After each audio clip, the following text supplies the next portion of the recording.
बहुत से बच्चे होते हैं मैथ समझ में नहीं आता है, ढोते लेके चलते रहता है, 10 क्लास तक मैथमेटिक्स पढ़ना है, समझ में बिल्कुल नहीं आता। वो तो होता है सिलेबस को ढोना, पढ़ना नहीं कहते उसको।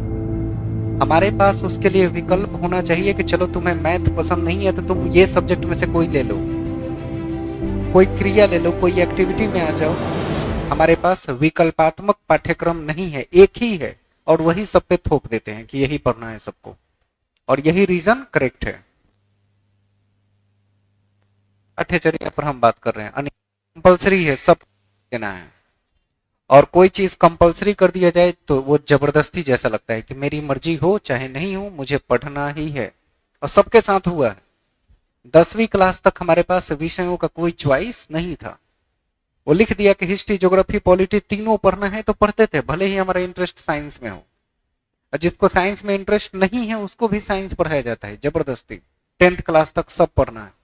इसका मतलब कि हमारे पास ऑप्शनल सब्जेक्ट्स और उसके करिकुलम नहीं है, जिस कारण हम स्कूल छोड़ देंगे, नहीं पढ़ेंगे ऐसी व्यवस्था में जहां मेरे लिए कुछ नहीं है।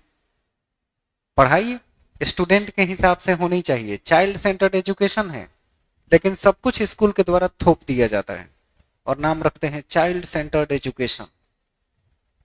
उसका नाम होना चाहिए थोपा थोपी सेंटर्ड एजुकेशन, थोप दिया गया उस पर। तो आपका आंसर क्या होगा कि चूंकि चाइल्ड सेंटर्ड एजुकेशन है, मेरी चॉइस के हिसाब से विषय और करिकुलम नहीं है, मैं पढ़ने नहीं आऊंगा। विकल्प मेरे पास नहीं है, तो एक ही विकल्प बचता है, छोड़ दिया जाए, पढ़ाई मेरी समझ में नहीं आ रही। क्लियर हुआ? रीजन समझ गए ना? नहीं तो सेंसिटिव नहीं हो, हम भी क्लास में से अभी सबको बाहर कर दें और हम अकेले रहेंगे। शाब्दिक या गैर शाब्दिक दंड देने का क्या परिणाम होता है? स्किनर वाला सिद्धांत, वर्बल रीइंफोर्समेंट। अगर आप दंड देने का परिणाम रख रहे हैं तो दंड से क्या होगा, बस इतना ही सोचिए।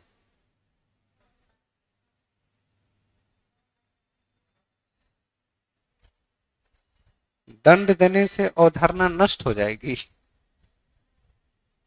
ठीक है। चौथा वैसे चुना कितने लोगों ने? कितने लोगों ने चुना था चौथा उत्तर? अकेले? 2 आदमी? 3 आदमी?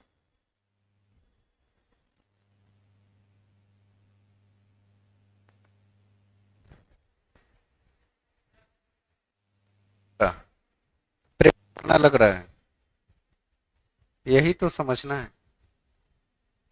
स्किनर के सिद्धांत में जब मैं पढ़ा रहा था उसी वक्त साफ साफ कह दिया था कि निगेटिव शब्दों से और दंड की बात बच्चों के बीच करना ही नहीं है। आप तो दंड को प्रेरित कर रहे हैं, दंड देना सही है, प्रेरणा बढ़ा रहे हैं दूसरा उत्तर से।